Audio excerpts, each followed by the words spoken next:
You wish to be heard again? All right. All right. With regard to the state's motion to reinstate, the court is going to grant the motion to reinstate, and I want to go a little bit at length addressing it. In reading, obviously, the Noor opinion came out, and it was very clear that I disagreed with it, said so, denied the motion initially because of my disagreement, but not without first checking to see if I was duty-bound to follow it as precedent. And now, based on the defendant's appeal, this Court of Appeals has made it very clear, yes, I was bound from the moment the opinion was filed, and I accept that.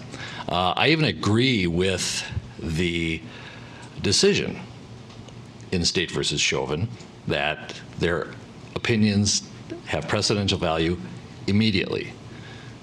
And I want to explain why, because I did not believe so before. My concern is how the Court of Appeals got to that position. They stated in their analysis that the plain language of the rule says that precedential opinions take immediate effect.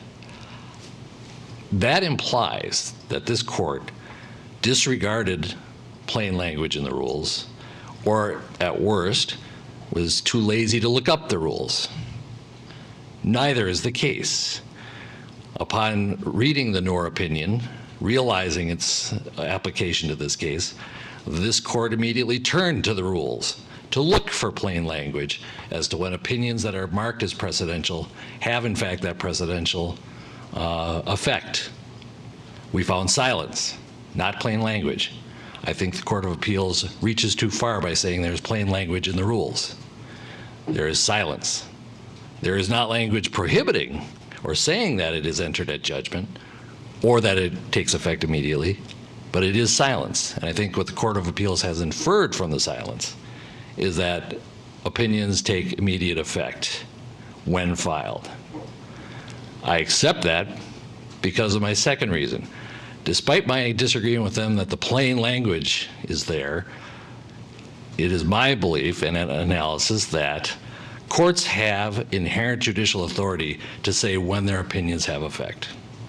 If the Court of Appeals believes that their precedential opinions, they get to decide when they're going to file it, how they're going to file it, whether it's an order opinion or more extensive, that is in the rules. There is plain language about that.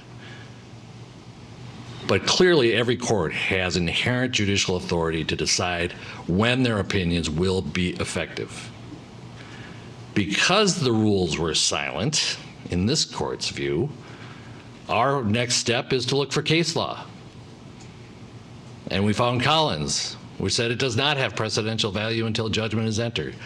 The state has successfully argued to the Court of Appeals that that was dictum in Collins and did not establish the principle that the opinions take precedential effect immediately. And I accept that.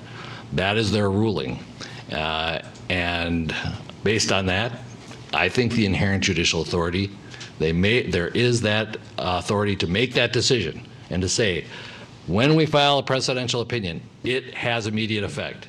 I accept that now as a rule of law promulgated by the Court of Appeals due to its inherent judicial authority to make such pronouncements. Because no pronouncement was made to such effect by any court that I was able to find before the Chauvin opinion was filed, that is why I said that the precedential value did not attach until judgment, because that's what Collins said. District courts, I think, are more at risk to start calling Supreme Court pronouncements dictum and refusing to follow it because of that. I am granting the motion because although these cases are factually different, that is Noor and the case before us, I don't think it's a factual difference that weighs in favor of denying the motion to reinstate because of the language of Noor. Noor is very clear. When intent is directed at a single person, this is a legal principle that they have established now as precedent, then third degree may apply. Single acts directed at a single person fall within the gambit of murder in the third degree. And as I said, that was part of their holding. It is not dictum. Accordingly, I am bound by that. I have to apply the rule. Even though they are factually different, I have to follow the rule that the Court of Appeals has put in place, specifically that murder in the third degree applies even if the person's intent and acts are directed at a single person. I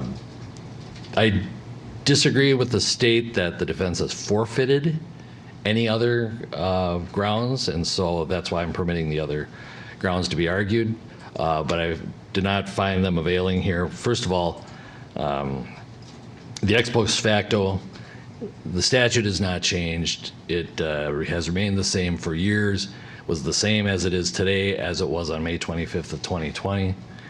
And finally, discretion. It is an abuse of discretion standard, but discretion can be abused. And I think when my ruling, both in the fall and lately, in denying the motion to reinstate, was based on a legal principle alone, not on the facts of the case. It was the facts of the case that this appeared to be an act directed towards a single person, and on that legal principle of the single person rule, this court granted a motion to dismiss for probable cause, denied the motion to reinstate. But now that the Court of Appeals has said in a precedential opinion, specifying the single person rule applies to third degree murder, I feel bound by that, and I feel it would be an abuse of discretion not to grant the motion. As a last comment, there are cases, in fact, I have myself, I think it was trial before last, on a criminal sexual conduct case. The state came in on the day of trial asking to add an assault in the first degree charge, and it came out of left field. There was really no notice that that was going to be important, and since it was an assault in a criminal sexual conduct case, we were talking about different intents, different foci on the acts that were committed. And I denied the motion to amend because I thought it did. It came out of left field, basically. And this case is different. This charge has not come out of left field. It was originally charged. I think the defense has been aware that the state will take every opportunity to try and add it back. The remedy is not to deny the motion to reinstate based on timeliness.